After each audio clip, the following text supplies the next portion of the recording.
এই মুহূর্তে সবকত বড় খবর, ব্রেকিং নিউজ, যে আরাবুল আইএসএফ থেকে তৃণমূলের নেতা খায়রুল ইসলামের সাথে জোট করলে নওশাদের বিরুদ্ধে। বড় ধাক্কা আইএসএফের দলটা আগামী দিনে বাংলার কিছু সংখ্যালঘু মানুষ, সাধারণ মানুষ, তারা একটাই প্রশ্ন করছে, হঠাৎ কি এমন হলো যে আরাবুল তৃণমূল থেকে ওনাকে লকআপে ভরা হয়েছিল, জেল থেকে বেরিয়ে এসে তাকে আইএসএফের দলে নেওয়া হলো অনেক মাজা ঘুষার পর, তবে আরাবুলকে দলে নেওয়া হয়েছিল। আরাবুল বলেছিল, তৃণমূলের সম্বন্ধে বহুত রকম কথা বলেছিল, সোশ্যাল মিডিয়া আমরা দেখেছি।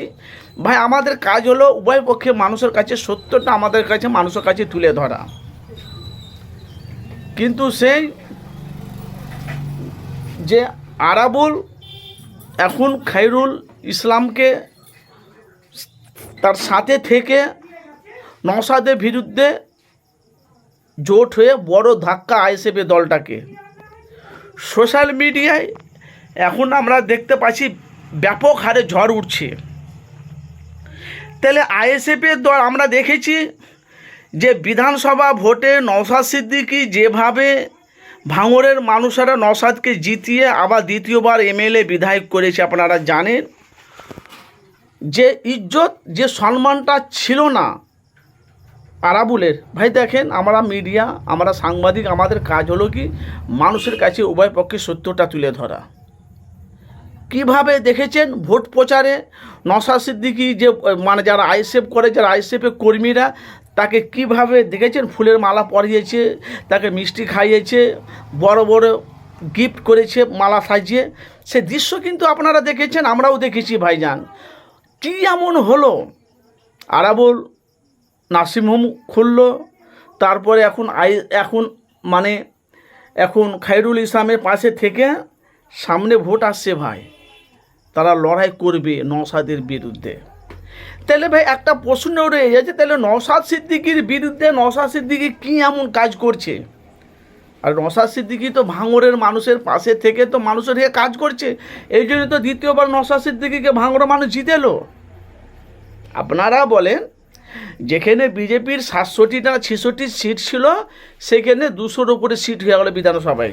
পরে মমতার কত সিট ছিল, সেখানে 80টা থেকে এখন 20টা না কটাতে নিচে নেমে আছে, সব চলে গেলো বিজেপিতে। তাহলে আরাবুল কি আবার তৃণমূল মানে তোমার খায়রুলের পাশে তারা কি আরাবুল আবার তৃণমূলে যাওয়া? কেন, খায়রুল ইসলাম তো তৃণমূল। তাহলে ভাই আপনাদের মতামত জানাবেন, এটা কি বড় ধাক্কা নওশাদ সিদ্দিকী ভাইজানের? এটা কি নওশাদ সিদ্দিকী ভাইজানের বড় ধাক্কা, না আরাবুল তৃণমূলে চলে গেছে বলে, না এটা আইএসএফের চমক? কোনটা? এ ভাই, বক্তব্য তো আপনারা শুনছেন আমার। আরাবুল আইএসএফ ছেড়ে তৃণমূলে চলে গেছে চমক, না আরাবুল আইএসএফকে ছেড়ে তৃণমূলে গেল খায়রুল ইসলামের সাথে জোট হয়ে লড়বে? বড় ধাক্কা কোনটা? একেবারে ব্রেকিং নিউজ। কি এমন হলো তা আরাবুল হট করে আইএসএফ ছেড়ে তৃণমূলে চলে গেল? নওশাদ আব্বাস সিদ্দিকী ভাইজান কত মাজা ঘুষার পর তবে আরাবুলকে আইএসএফে নেওয়া হয়েছিল দলের মধ্যে। সোশ্যাল মিডিয়া আপনারা দেখেছেন তো আপনাদের মতামত অবশ্যই জানাবেন। এরা বলছে, খায়রুল ইসলাম বলছে, এরা জোর জবরদস্তি করে পার্টি অফিসগুলো দখল করছে, মারধর করছে, আমার গাড়ি ভেঙে দিয়েছে, আমার বিভিন্ন রকম আমরা সে সোশ্যাল মিডিয়া আমরা দেখতে পাচ্ছি, ইউটিউবে ভাইজান বলি কথা, ইউটিউব ফেসবুকে আমরা দেখতে পাচ্ছি। তো দেখতে পাই গাড়ি ভেঙে দিয়েছে, তাদের হেডলাইট সামনেকার তোমার কাঁচ একটা ভাঙা দেখলাম, হ্যান্ডেল যেটা খোলে লক, সেখানে কিছু দাগ দেখলাম, পিছের দিকে কিছু দাগ দেখলাম আমরা। এখন কতটা সত্যি ওখানকার মানুষ যারা ভিডিও করেছে, যারা ক্যামেরা করছে, একমাত্র তারাই জানবে। তো অবশ্যই আপনাদের মতামত জানাবেন। আইএসএফের দলটা আরাবুল চলে গেছে বলে তৃণমূলে খায়রুল ইসলামের পাশে ধাক্কা, না বড় চমক? আপনাদের মূল্যবান কিনা আপনারা মতামত অবশ্যই জানাবেন।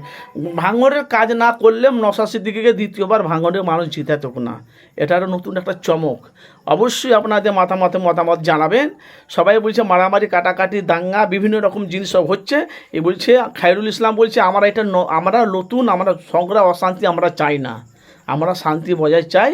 তো আগামী দিনে নওশাদের বিরুদ্ধে, নওশাদকে তো অনেক রকম কথা বলছে আপনারা দেখেছেন, কিন্তু সম্পূর্ণ ভিডিও আমার চ্যানেলের মাধ্যমে আছে, আপনারা গিয়ে দেখেন, দেখতে পাবেন। তো নিজে ডাইরেক্ট বলছে। তো অবশ্যই আপনারা মতামত জানাবেন। নওশাদ সিদ্দিকী ভাইজানের পাশে আপনারা আছেন না, আপনারা কার পাশে আছেন অবশ্যই আপনারা কমেন্ট বক্সে মতামত জানাবেন। এটা বড় ধাক্কা না বড় চমক, অবশ্যই মতামত জানাবেন। একেবারে ব্রেকিং নিউজ।